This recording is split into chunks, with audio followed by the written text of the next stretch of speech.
मैं बात कर रहा था अभी जो एक सब्जेक्ट भी है हमारा इसमें पैलेस्टाइन भी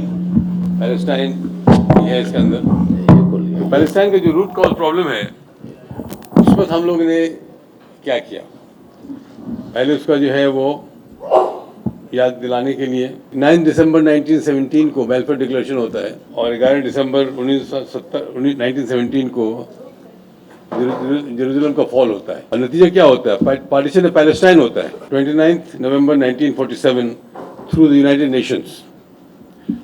20% पॉपुलेशन को 55% ऑफ टेरिटरी दे देते हैं, यूनाइटेड नेशन दे देता है, और अरब स्टेट्स को सिर्फ 45% मिलता है, बाद में वो भी कैप्चर कर लेता है। तो ये तो हिस्टोरिकल फैक्ट्स हैं, आप उनसे जो है हम उनसे क्या उम्मीद करेंगे, वो मास्टर हैं, आप स्लेव हैं। That was there at that time, जब वो ऑटोमन एम्पायर के फॉल के बाद। The truth is that they are the masters. मगर एक फॉर्चुनेटली एक अच्छी चीज़ है, अगर कोई मुल्क अपनी इकोनॉमिक स्टेबिलिटी बनाता है, डेवलपमेंट करता है और इंडिपेंडेंट हो जाता है, तो वो उनको खड़ा हो सकता है उनके साथ। और चाइना ने दिखा दिया आपको 1982 में, आप और वो दोनों एक ही सफ में थे।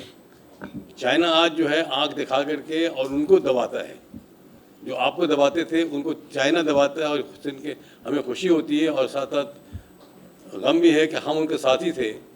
हम तो वहीं रह गए जहाँ, और कहाँ चाइना कहाँ से कहाँ पहुँच गया।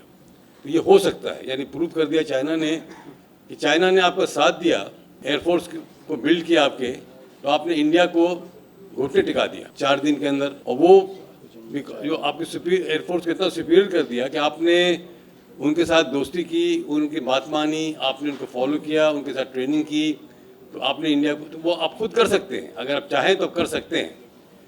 मगर आपने क्या किया, जीत हुई हमारी मई में, और उस पर से जो अनफॉर्चुनेटली एक साहब जो है फील्ड मार्शल बन गए। अब जो है अमेंडमेंट में जो है वो आ रहा है कि अब मिलिट्री जो है वो कंट्रोल करेगी एयरफोर्स नेवी को। तो ये तो आज के वॉर जो है एयरफोर्स लड़ेगी एंड नेवी लड़ती है। ठीक है, मिलिट्री ज़रूरत पड़ती है, ज़रूर रहेगी, हमेशा रहेगी, मगर वो अपने उल्टे डायरेक्शन में जा रहे हैं आप। तो बेसिकली ये है कि आपका अपना मुल्क जो आपको नहीं संभाल सकते हैं, आप क्या रोल प्ले करें। आपको अब्राहम अकॉर्ड में लगा दिया है, गाज़ा में प्रॉब्लम है, गाज़ा में पीस करना है, और वहाँ अभी कजाकिस्तान में एक और मेंबर को लिया जा रहा है, मुस्लिम ममालिक को करने के लिए, अरब मतलब जो है कि वो अब्राहम अकॉर्ड के लिए। जो आज हमारा टॉपिक है डिस्कशंस का, उसमें ये है, मैं कैसे कह सकता हूँ कि न मुसलमान मुल्क में कोई ताकत है, न पाकिस्तान में कोई ताकत है। तो बेसिकली हम सब ज़ीरो ही होता है, हम लोग सब जो है ज़ीरो पावर है। और फिर अनफॉर्चुनेटली जो है हम आपस में लड़ रहे हैं और लड़ा रहे हैं। जब आपकी डेमोक्रेसी, हम मान लिया है कि डेमोक्रेसी के ज़रिए आप चल सकते हैं, तो आपने डेमोक्रेसी का मजाक उड़ा लिया। 17 सीट वाला जो है वो हुकूमत कर रहा है, और जो मेजॉरिटी है वो जेल में है। तो आप किससे बात कर रहे हैं? जो बात जो है फिर वापस जो है इंटरनल बात हो रही है, तो मगर इंटरनल बात नहीं करेंगे तो बात ऐसे करेंगे, कैसे क्या करेंगे। सारा प्रॉब्लम ये है कि हमारी फ़ौज ने हमेशा से मतलब जो है मुल्क को डुबाया है। 1971 का जो है, उससे बड़ा और ट्रेजेडी क्या हो सकता है? उससे हम सबक क्या सीखा? कोई सबक नहीं सीखा। आप जंग करने क्यों गए थे हिंदुस्तान के साथ? आप में ताकत थी जंग करने के हिंदुस्तान के साथ? आपको हार तो होनी थी, आपकी पहले दिन से हार होनी थी। उसका कोई स्टडी हुई, जो हमद कमीशन बना, उसको स्टडी जो है इंडिया से पब्लिश हो रहा है, यहाँ नहीं पब्लिश हो रहा है। तो हमको शर्म, हमको तो बोलना हमको हक ही नहीं है बोलने का, कि उसको डिफेंड करने का। एक जनरल भी कोई कोर्ट मार्शल नहीं हुआ, उसको जो मेन बंदा था उसको भी हमने छोड़ दिया कि नेचुरल डेथ हो जाए उसकी, चलो ठीक है, ख़त्म हो जाए। तो हम जो है, हमारी प्रॉब्लम अलग यहाँ है, अरब मुल्क की प्रॉब्लम अलग है, और हम जो है वो यूएई वगैरह को हम अपना मुल्क बेच चुके हैं ऑलरेडी, वो अलग चीज़ है। यूएई और सऊदी अरेबिया को we have sold all our assets. तो हम पाकिस्तान को ये कहना कि हम पाकिस्तान क्या रोल प्ले करते हैं, पाकिस्तान कोई रोल प्ले कर ही नहीं सकता है, बिकॉज हम और कमज़ोर हो गए हैं। Thank you very much. Thank you.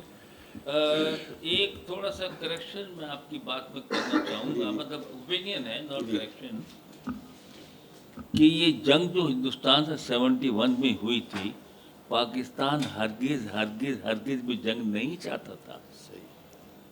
हम पे ठूसी गई क्योंकि वहाँ पर कुछ अमन कायम हो गया था, कुछ बातचीत दोबारा इलेक्शंस की हो रही थी, सियासी हल की तरफ जा रहे थे।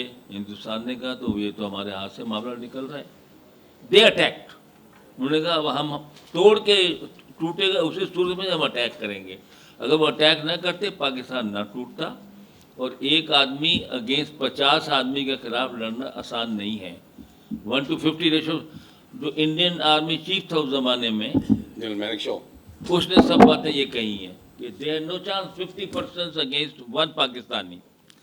तो ये मामला आंसर वो करूँ आपको, आपने रेट किया बड़ा इम्पोर्टेंट है, जो अनफॉर्चुनेटली इस पर मैंने काफ़ी स्टडी किया है। When you are a general, you are looking at it all the angle, absolutely when you going to war क्या होगा प्रिकॉशंस। इंडिया का नो वॉर पैक्ट होता है रशिया के साथ, that was single most important reason ठीक है। आप वॉर हार गए।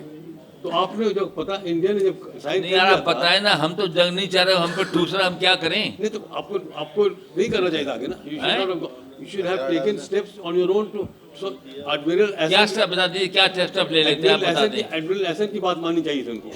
वो क्या थी? वो थी कि मतलब प्लीज आप जाइए मत के साथ, हाँ जी। अपने लोगों से मत लड़िए आप।